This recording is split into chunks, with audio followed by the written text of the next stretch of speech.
All right, people of faith, let's take another walk. Let's talk about separating from God. And the moment, and let's dive right into it. The moment that we separate from righteousness, or the moment that we separate from holiness, we immediately become evil, right? So, if you were to look at Lucifer, how of course how you end up turning to Satan. If you what's let's say this: what is Satan's plan with humanity? Now, if somebody says, well, I don't believe there is a Satan or everything else, do you believe that there is evil on the earth? Well, we see a numerous amount of death and everything else, and killings and so forth, and we have seen it over time and over time. Would you say that is humanity being humanity, or that is evil within humanity? If you're saying that's evil within humanity, that's Satan himself. Now, Satan can't just bombard his way in through a person, he has to be invited in. This is where you get all the different types of temptation, this type of manipulations and different sorts of things that he try to persuade himself to work himself inside of a soul. And so again, I say that to say this point: why is Satan doing this towards humanity? What is his point? He's ultimately jealous of God, right? The reason why he's jealous of God because he's instantly opposite of God. How, going back to what we just start off when we start off the video with, is that if you are away from righteousness and holiness, you are left to only be evil. You are left with yourself. What I mean by that is, if you're not following righteousness and you're not following holiness, that means you are disordered. You're not up under God's order, the creator order. And let's say love is the creator, right? Love is the creator. And if you don't want to be in line with love, that means that you are the opposite of love, right? If you're not going to be in agreement and submission to love, then you are the opposite of love. That will make you what? Evil. So this is how Satan became, well, Lucifer became Satan. He fell, whatever. He immediately is separated from God. Somebody said, how so? It's in the book, I believe it's in the book of Isaiah, uh, the 14th chapter and the 12th verse, or the 12th verse in the 14th chapter. It talks about Lucifer, son of the morning, how he fell down from heaven, and he fell down because of what he said. You know, he has some iniquity in his heart. So that iniquity is the point of what we're doing. Now, somebody said, well, then how do you get that from that? Now, from that moment there, when he fell from heaven, he's no longer in the presence of God, or no longer in the position how God created him. He's in the disposition of his positioning, right? So immediately when he talking about Genesis, the first chapter, maybe when God created man, he created he them, and that's Genesis 1:26. But if you go to the third chapter, you see that Satan is tempting Eve to basically go up against God's order. So if Satan is if the serpent is good, which is this Lucifer, right? So he turns himself to Satan. Well, he didn't turn himself to Satan. He became Satan, which means he became evil, became the father of lies, father of deception, father of mischief, father of all of that, right? So what is the point of him forming himself into a serpent? Because he's out of all the animals, out of all the creation, the serpent was more subtle than any other beast or any other animal of the field, right?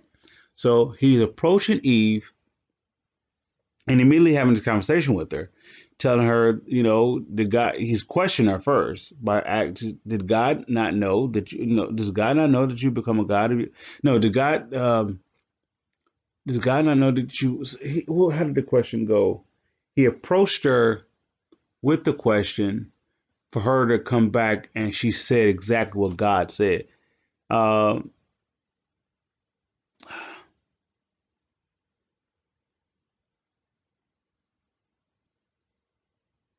he can't. Well, you know what? Let's go into the scriptures. Okay.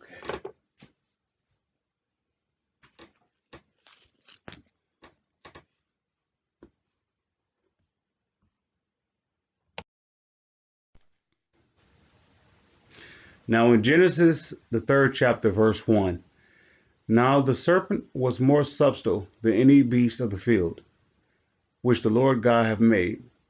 And he said unto the woman, Yea, have God said ye should not eat of every tree of the garden? Now he's coming in, he's questioning her.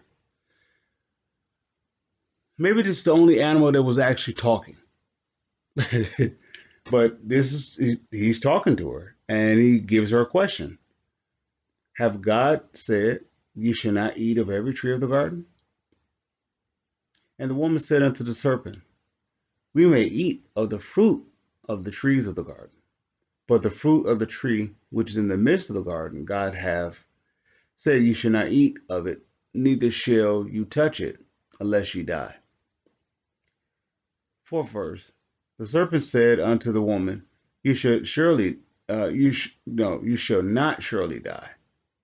For God don't know that in the day that you eat that you eat thereof, then your eyes shall be opened, and you shall become as gods, knowing both good and evil.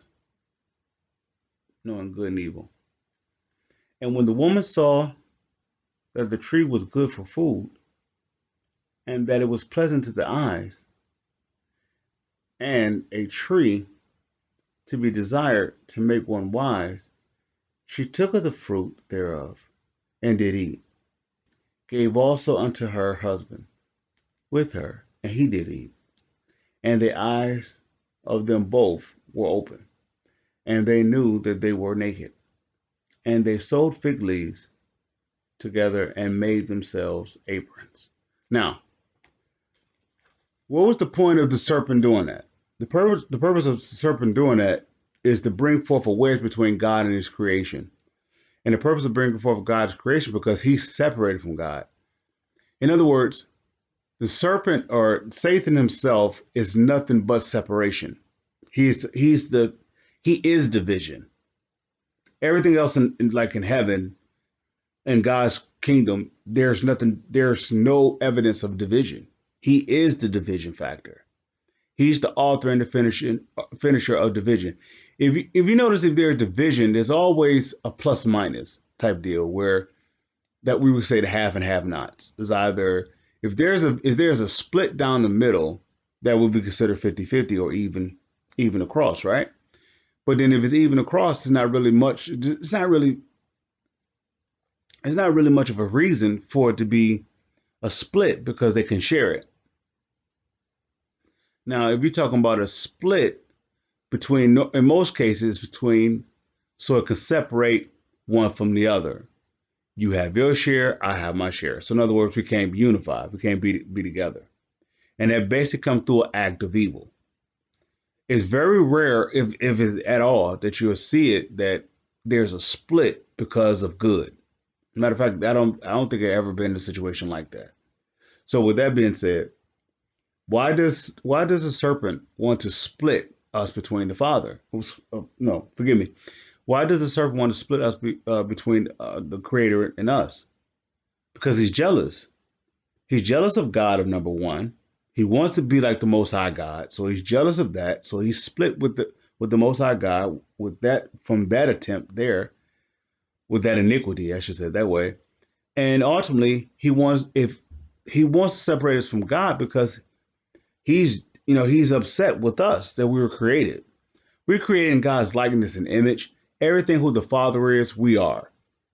That's if we're born again in that manner. If we're not born again, well, then we're not the same as He is. We're not in love. We can't even see love until we get born again. And that starts with us accepting the Son. Until we accept the Son, we can't even see love. We can see conditional love, which is what the enemy wants us to see, because that's him. That's his interpretation of love, conditional love. So God's version of love is when it's unconditional. There's is no bounds and no limitations to it. It's made to have one even flow. It's made to be blind to that degree. It's made just to always reproduce itself. So The starting point of love got to catch up with the ending point of love, or you can say the ending point got to catch up with the starting point of love. That's how love works. When God sends it out, it's coming right back to him. So Satan wants to interrupt that in any way he possibly can. If he wants to take us away from God's love, there you have it. Because he can't take God away from us because God loves us. When he made us, we came out of God. When he made us, he looked within and he formed us. We were made. We're we are him when we are in holiness and we are in righteousness. We are God. Not we are the God. We are one and the same with him. It's like us being the same with our parents. When we are doing what they ask us to do, we are one and the same with them. When we disagree with them, or when we rebel against them, or we go to totally different, when we disobey them and whatnot, we're not one and the same with them. We're separated. So we are with the Father. The enemy wants us away from the Father, and that's the reason why he approached Adam and Eve in the garden, and he's been doing it ever since. Now he tried to do the exact same thing with Jesus, but it didn't fly. It didn't work. Jesus, nah, he didn't take it. So by Jesus not taking it, Jesus redeemed us back so we could be back in right standing with the Father. All we have to do is do what Jesus asks us to do, is to love God with all our heart, soul, mind, and being and existence, and take that love and to love our neighbors with that. Not just our neighbors that stay next door to us, but neighbors is basically any person that we encounter with, right? So for most of us, if anybody's like myself, we are perfecting ourselves in love because for the most part, all we have known was disobedience, which is the act of fear, which is actually have our eyesight on fear versus having an eyesight on faith. If we walked by faith, we've more so been walking the things of love, right? In terms of if faith in the things of God, let's say it that way. If we've been walking by the things of God by faith, then we will see God's love, and the fruit of His Spirit will be evidence coming out of us. If that makes any sense. So the enemy wants to take all that away from us, because if he divide us, we'll be solely dependent upon him for resources. But if we are with God, the enemy has nothing, because everything that he has, he stole it. He stole it from those who are of God, and he convinced them to give up their goods and for a falsified thought that they will become a god in their own eyes. So he took their spoils, what God gave them, he took that in exchange for a faulty image or faulty thought that tells them that you'll become a god in your own eyes, knowing both good and evil. And so everything that he has, he stole it. He didn't create it. He don't own it. It's the good of us that works for him. If we don't work with him, if we don't work for him, he has nothing. With that being said, my people of faith, you are the blessed. Let's be the blessing. Let's keep walking.